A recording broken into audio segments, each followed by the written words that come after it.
It starts out pretty dark. We just add the SCOBY on top. The SCOBY, yeah, and we added the bottle of this next bottle of kombucha. That's why we see all the white stuff onto the top. Yeah, that's our little SCOBY mushroom, as it were. Now, it's not an actual mushroom. It's not a fungus. It's a SCOBY stands for a symbiotic culture of bacteria and yeast.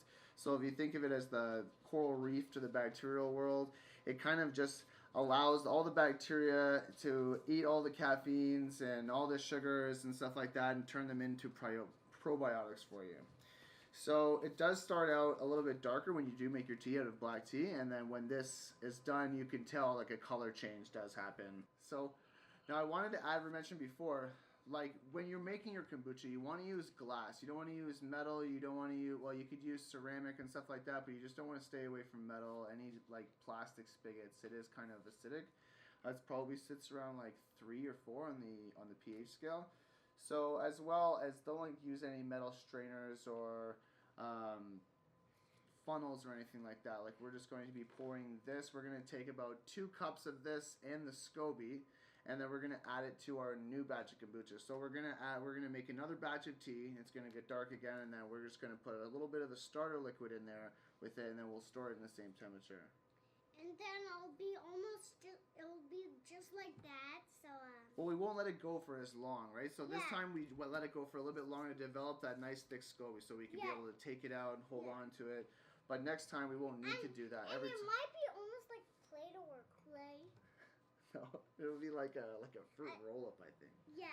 It'll be like a kind of a slimy fruit roll-up texture. And then you can eat it, but it won't taste very good. You probably not. I would not recommend it. You think you eat a little bit of it?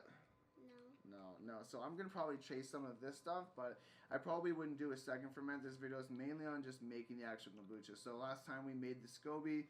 Now this is fit around our whole surface. And the reason why we didn't lose the last SCOBY last time is because we just wanted to show you the right way to do it. We kind of just said, is there a real rules for it? And there isn't really. I mean, to make your SCOBY, there really isn't. But if you wanted to do a second ferment properly, and if you wanted to not have any sugars or caffeine at the ends, you probably should follow some sort of a recipe.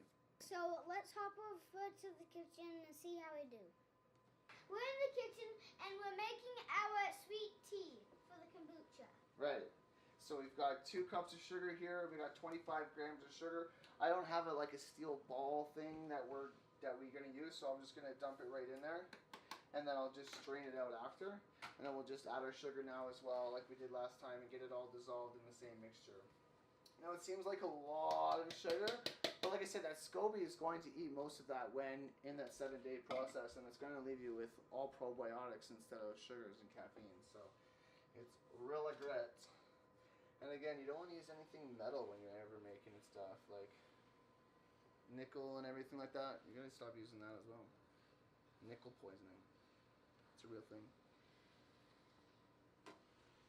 I wish I had like ceramic ceramicware, like forks and knives. Ceramic forks and knives are the best. So we're going to let this brew for about 5 to 10 minutes, and then I'm going to let it sit there for another 10 or 15, let it cool down for longer. And then we're going to add the rest of it with cold water, and then we'll add our starter liquid once it's cooled down to about room temperature. So let's come back when she's all brewed up.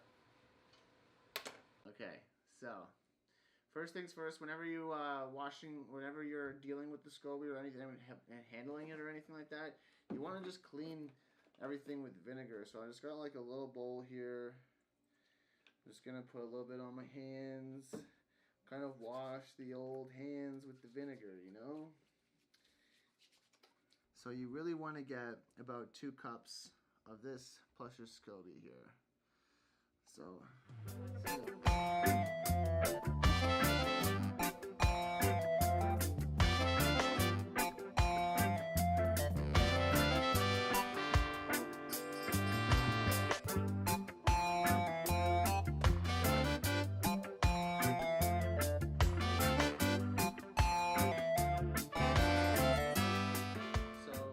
We've strained our tea into our pot here. Now I just use a plastic strainer. If your plastic strainer has big holes on it, you can just use a coffee filter. I had one that wasn't nice thin holes on it. So we're going to add our cold water to our sweet tea mixture, and that will hopefully bring everything down to a solid room temperature. Now you want to leave a bit of water for your starter liquid. Drums here. For your starter liquid and the SCOBY to go on top. You don't want to fill it right to the brim. You want to leave a little bit of oxygen and air at the top, nice and neat. Buffer zone. Hey, down here is kind of like red. Yeah, it's still a little warm. So we're going to wait a bit and then we'll add our SCOBY mixture to this and kind of date it and everything, making sure it's in a nice warm place. Doesn't have a lot of sunlight. And we should be good. Seven days, we'll come back and we'll do our second ferment. Now you'll see it is a lot darker now. It'll be twice as light. It'll be more like this color when we're done. So when all the sugars and the caffeines have been out, it'll change the color to a nice lighter color, and that'll be our fresh kombucha. So then we'll do a second ferment then. But until then, I will see you now. So we let it cool down, and all we have to do is add our SCOBY. Now your SCOBY might sink to the bottom.